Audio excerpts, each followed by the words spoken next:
So now I'm just heading south, trying to be happy. Hi, Carl Robert. Hi. How are you? I'm very fine. How are you? I'm fine. My knee is hurting still a lot. Yeah. So I'm taking it a little bit easy. And the water bottle got stuck. So it's always problems on these journeys, you know. You always have to find solutions to the problems. Yeah. Then we have to change water bottle and maybe have to change knee as well. Yeah, I'm gonna take his knee. He can take my knee. So I've been hurting for some time now. Now it's your turn. It's time to hurt. Yeah, as long as I don't get your brain up. Oh, yeah. And as long as I don't get your beard.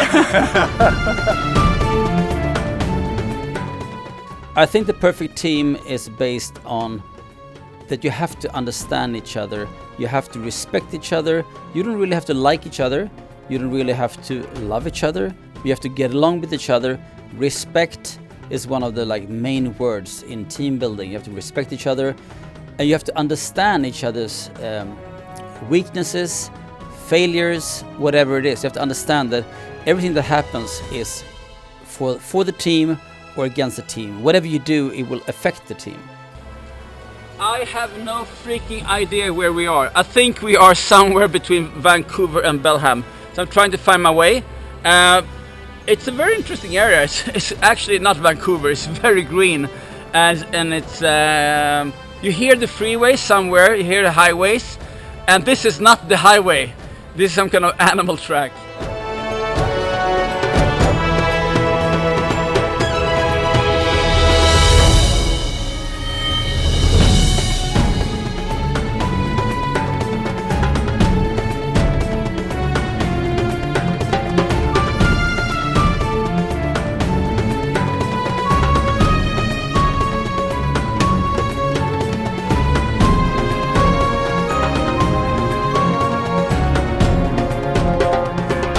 So I was really looking forward to the next block in my expedition. I knew that I had a friend, one of my oldest friends, Carl Robert, who was going to meet me up in Vancouver. Carl Robert and I know how to respect each other and how to keep also distance a little bit. So we are the perfect match in terms of doing expeditions together. Because we always get along, we never fight. Sometimes we don't really understand each other, but it doesn't really matter as long as we respect each other. So when I was going down to Vancouver, I knew that I had my new bikes coming up. I was tired of my little bike that I was riding on, and I knew that I had a friend meeting me.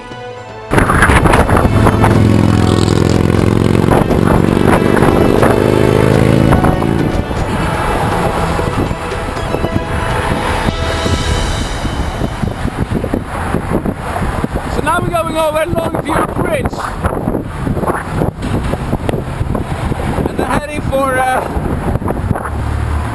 Heading for Portland. A lot of cars here.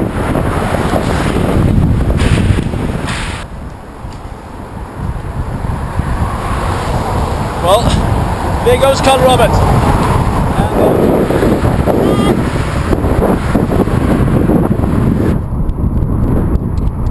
Woohoo! Crossing the US border.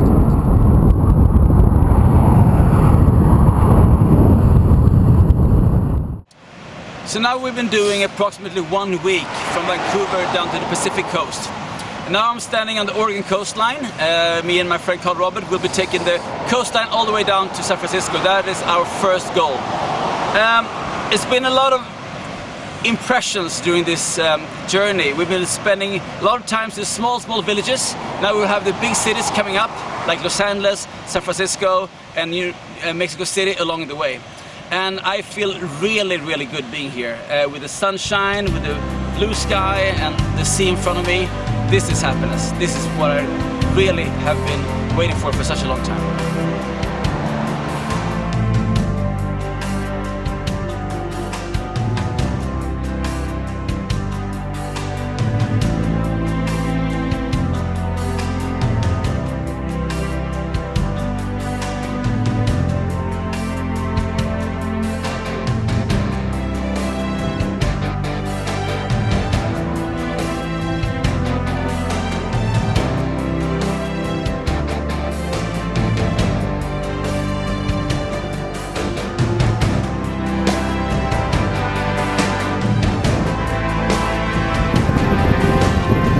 now we're entering the state of California, and we're gonna head for San Francisco in a couple of days.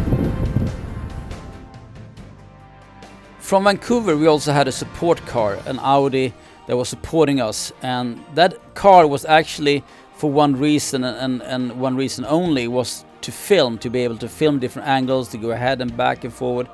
But going through US, it was a little bit different experience. You see, now we had like grocery stores every now and then. We didn't have to cook our own food. We can just stop every now and then. So it was a pretty convenient and easy way to travel.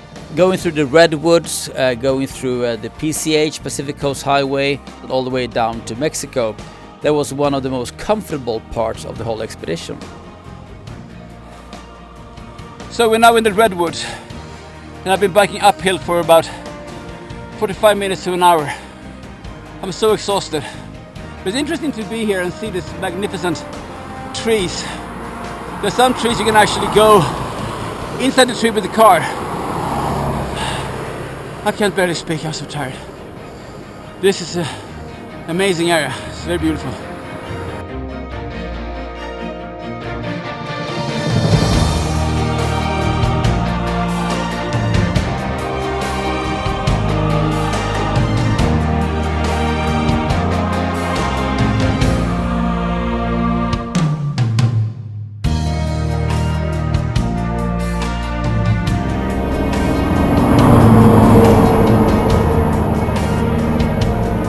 Now it's been uphill for 45 minutes. And there's only one thing that I think about when it's uphill. Soon, it will be done.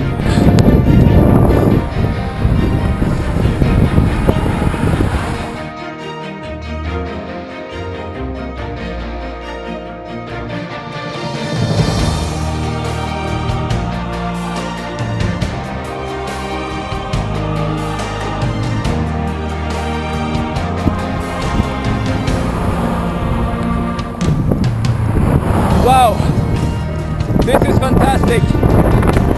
This is extraordinary. My goodness.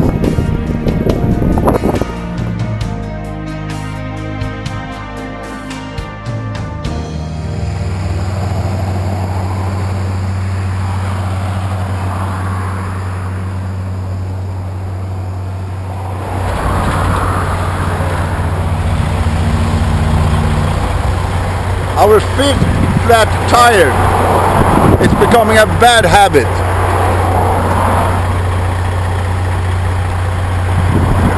I'm tired of doing this shit. That you have always to keep a positive side of life. I hope.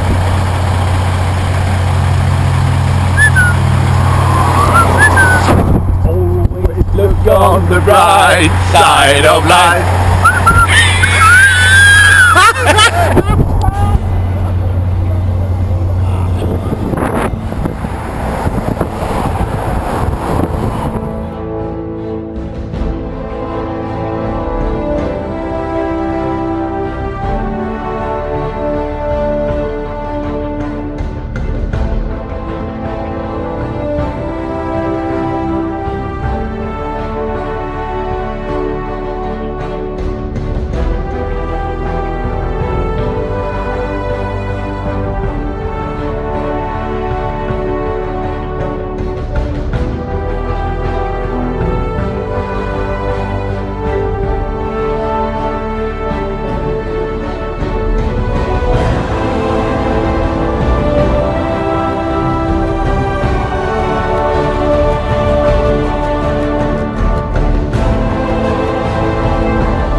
Before starting my expedition, before starting Pole to Pole, I wanted to do something also that was not only related to adventure, also related to charity, because 50% of my time goes to charity.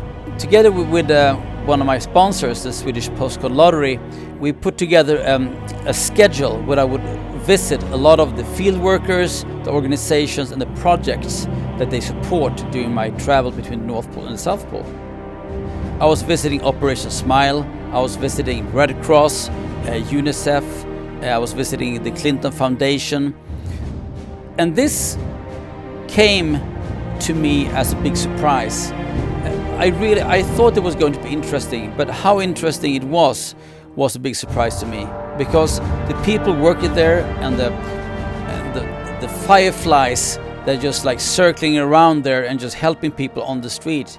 It's just magnificent to see how so few people can change so much in that part of the world. So those moments really lifted the whole expedition.